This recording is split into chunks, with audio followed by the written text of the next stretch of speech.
Modi communal है या secular है? पीएम मोदी इस्लाम और प्रॉफिट मोहम्मद की तारीफ में बोले हैं। कहा है कि अल्लाह के 99 नाम में से कोई भी हिंसा के लिए नहीं है। इस्लाम का संदेश है शांति, ऐसा इनका कहना था। आप यहाँ पैटर्न ढूंढने की कोशिश करो दोस्तों, क्योंकि बात यहाँ सिर्फ हिंदू और मुसलमान की नहीं है। जहाँ सिखिज्म से फायदा हो वहाँ ये पगड़ी बांधकर गुरुद्वारे में दाल बनाते हुए और लंगर सर्व करते हुए दिखते हैं मोदी। नरेंद्र मोदी ने एक बार कहा था भगवान बुद्ध के साथ इनका सुखद संबंध है। भगवान बुद्ध के साथ मेरा एक और संबंध भी है, जिसमें अद्भुत संयोग भी है और जो बहुत सुखद भी है। और एक बार इन्होंने कहा बोहरा मुसलमानों के साथ इनका पुराना रिश्ता है। साथियों, बोहरा समाज के साथ मेरा भी रिश्ता बहुत पुराना है। इतना ही नहीं, ईसाइयों के साथ भी इनका बहुत पुराना और आत्मीय नाता है। क्रिश्चियन कम्युनिटी के साथ तो मेरा संबंध कोई नया नहीं है, बहुत पुराना बड़ा आत्मीय नाता रहा है। एक बार इन्होंने कहा कि जीवन का एक महत्वपूर्ण कालखंड इन्होंने आदिवासियों के बीच बिताया है। जीवन का एक महत्वपूर्ण कालखंड मैंने आदिवासियों के बीच में बिताया है। तो एक बार कहा बलिया के साथ भावुक रिश्ता है इनका। बलिया से मेरा एक भावुक रिश्ता।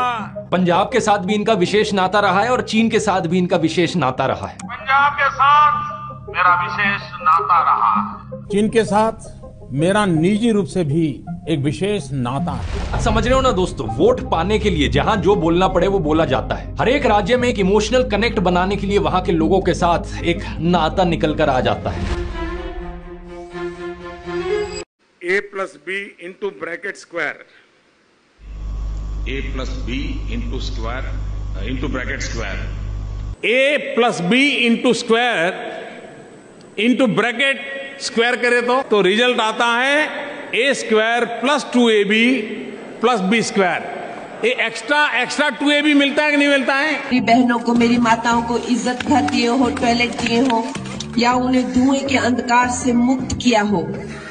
50 करोड़ जब अकाउंट खोले तो 75 करोड़ जो है वो बहनों के नाम खोले। हनुमान जी की इतनी भक्त हैं तो मुझे बताइए हनुमान जी का नाम हनुमान जी कैसे पड़ा? हनुमान जी राम के सेवक थे, राम को फॉलो करने वाले थे। हनुमान जी का नाम पहले से हनुमान नहीं था, कैसे पड़ा? हनुमान जी का नाम तो अभी पूरा इतिहास में आप लेके जाएंगे तो जरूर इतिहास भी पढ़ी जाएगी फिर से, पर हनुमान चालीसा मैं पढ़ती हूँ, उसके बारे में मैं जरूर बता सकती हूँ।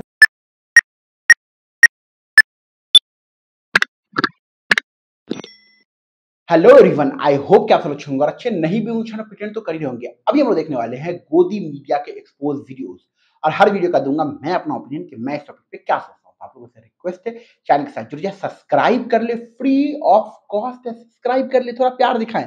स्टार्ट करते हैं पहली वीडियो के साथ, चलिए देखते हैं पहली वीडियो। राहुल ने सर जो ये अमीरी गरीबी की बात की, कौन राहुल?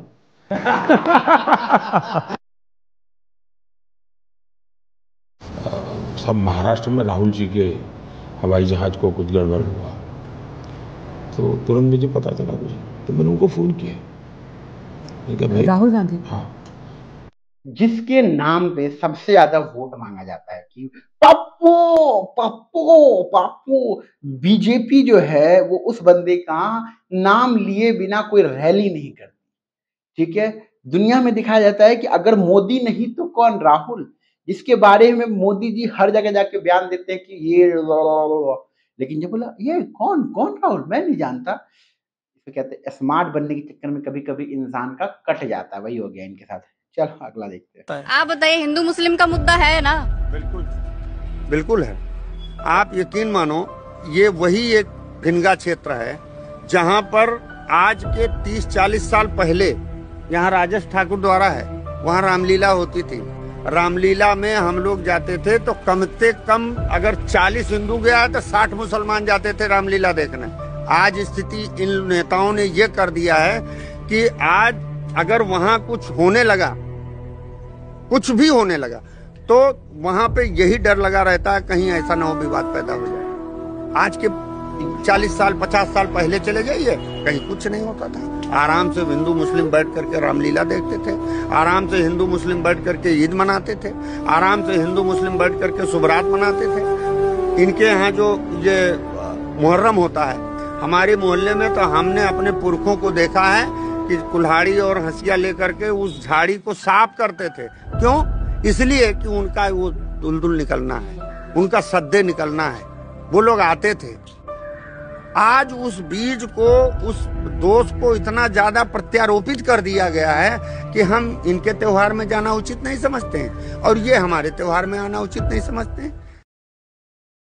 बात तो बिल्कुल सही कि माहौल इतना ज्यादा गंदा कर दिया, इतना ज्यादा गंदा कर दिया। मैं आपको कुछ छोटा सा एग्जांपल देता हूँ कि जब हम लोग छोटे थे, हम लोग दुर्गा पूजा में मेला लगता था, हम लोग जाते थे एकदम, मतलब हम लोग उसमें 7th 8th में रहे होंगे, 10th तक तो हमको याद है। हम लोग का गैर मुस्लिम दोस्त भी था, हम लोग आते थे, मुस्लिम की कई सारी दुकानें लगती थी, खिलौने की, इसकी, झूले की, कई सारे गैर मुस्लिम के होटल्स खुलते थे जहाँ हम लोग चाट वाट, छोले भटूरा ये सब खाते थे, तो हर चीज होती थी। लेकिन वही ना, मैं अब ये आलम है ना कि कोई भी मुस्लिम लड़का लोग ना मेले में नहीं जाता। क्यों नहीं जाता? क्योंकि अब ये हो गया ना कि मुस्लिम लड़का लड़की छेड़ने के लिए आया, लड़की पटाने के लिए आया, लड़की को लाइन मारने के लिए आया, ये कॉन्सेप्ट हो गया। हम लोग के टाइम पे स्पेशली हम लोग के फादर हम लोग को लेके जाते थे भाई कि चलो मेला, हम लोग को 10 रुपए मिलते थे, खाने के लिए अलग से पैसे मिलते थे, मेला घूमने के लिए, झूला के लिए, तो मतलब बहुत सारी चीजें स्पेशली, और हम लोग जाते थे वहां पे। बहुत अच्छा, हमारे जो टीचर्स थे वो सारे हिंदू थे, 10th के, 8th के, 9th के, हर मतलब स्कूल हमारा चेंज हुआ, 5 तक अलग स्कूल, 8 तक अलग स्कूल, फिर 10th तक अलग स्कूल। तो सारे मतलब गैर मुस्लिम टीचर थे, तो उन लोगों से मुलाकात, वो लोग अपनी फैमिली से इंट्रोड्यूस कराते थे, ये माहौल था। लेकिन आज ये माहौल है कि मेले में मुस्लिम लड़की जाती ही नहीं है, क्योंकि अगर गए ना तो 90% ये हल्ला मच जाएगा कि वो छोरी को लाइन मारने आया था, वो लड़की को देखने आया था, हल्ला हो गया, 2 थप्पड़ चला दिया, मार हो गया, ये हो गया, हिंदू मुस्लिम वाला मैटर हो गया।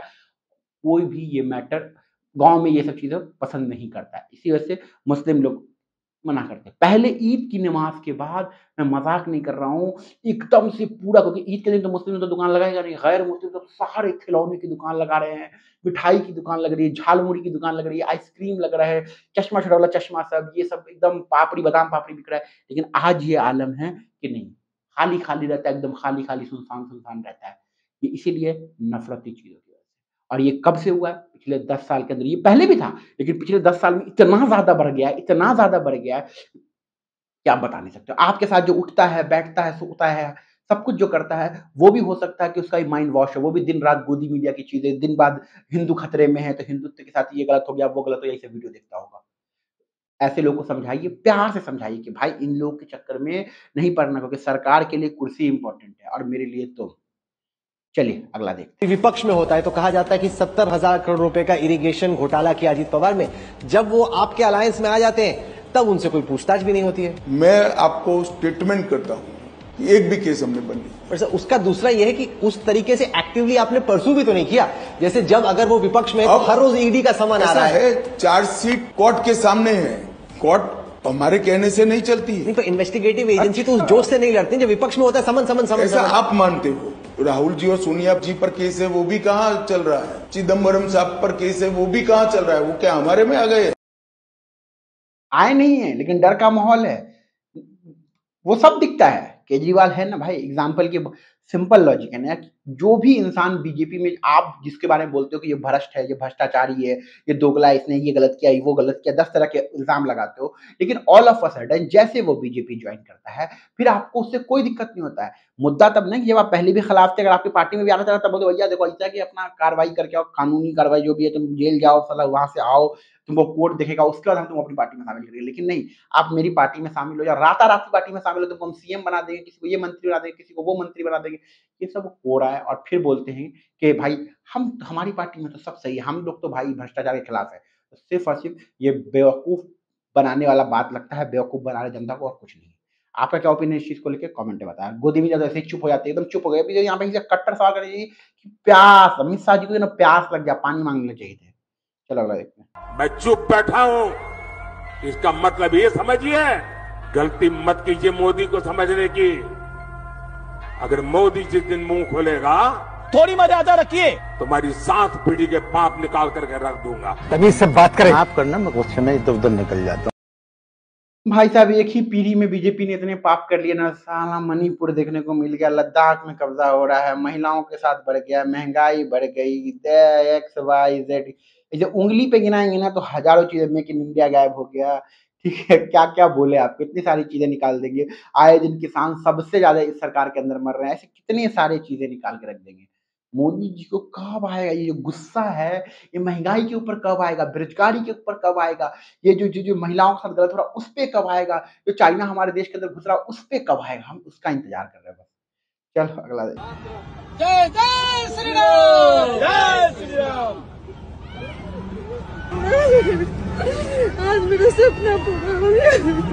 जिला प्रकोष्ठ की जिला अध्यक्ष कुसुमदेवी पार्टी की आज से मिल के मेरा सपना पूरा हो गया। आज सपना पूरा हो गया। जय श्री राम, जय श्री राम।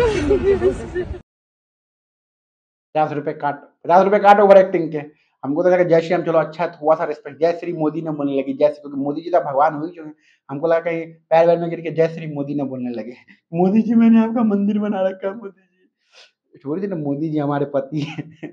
चल अगला देखते हैं। की भी आलोचना होती है, मन में गुस्सा आता है। पहली बात है, लोकतंत्र में आलोचना अनिवार्य है, वरना लोकतंत्र बर्बाद हो जाए। बिल्कुल बर्बाद हो जाएगा, इसलिए हम उसको पहले ही उठा के एफआईआर कर देते हैं, उसको पहले ही जेल भिजवा देते हैं, पहले ही उस चैनल डिलीट करवा देते हैं, पहले ही 10 तरह की चीजें करवा देते हैं, क्योंकि लोकतंत्र में खतरा ना हो। बाकी आपका क्या ओपिनियन है, चीज को कमेंट बताओ। मिलते हैं अगले वीडियो में, चैनल से जुड़ जाए, अपना ख्याल रखिए, बाय बाय।